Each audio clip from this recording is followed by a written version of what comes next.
just an oxygen machine. It helped me breathe better. But to Mabel Randon, it's a lifeline. I'm in stage 4, the last stage of cancer.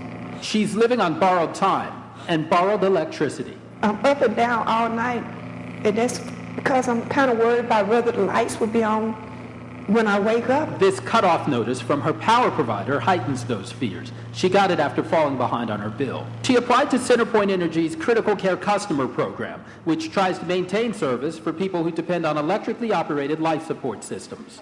I'm fighting for my life. But the power company rejected the application. I'm baffled and I'm angry. Accepting for KHOU is Keith Connors, Executive News Director. Keith. Congratulations. Thank you very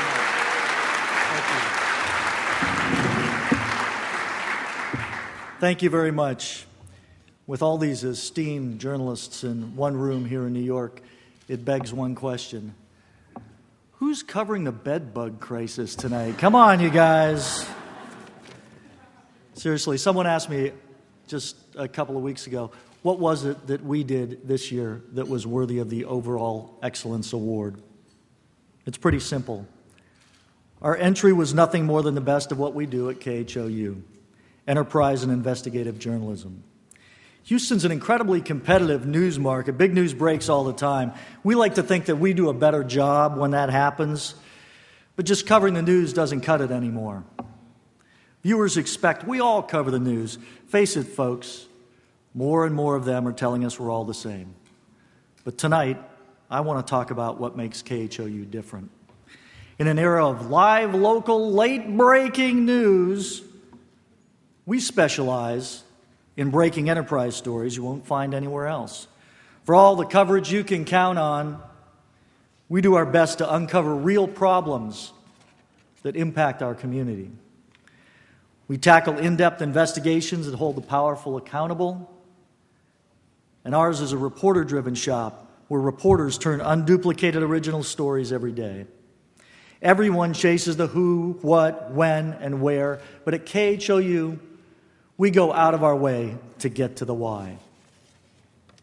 At times, KHOU has been called old school, and I take that as a compliment.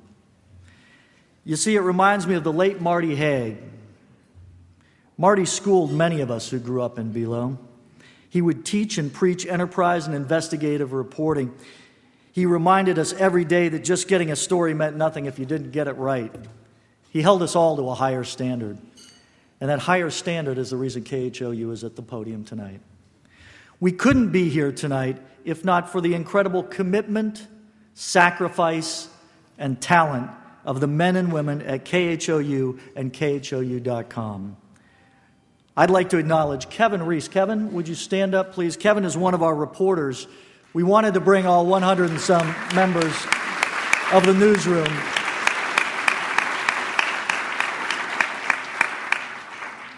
But his fellow journalists selected Kevin for his passion, and we're glad you're here tonight, Kevin. Thank you.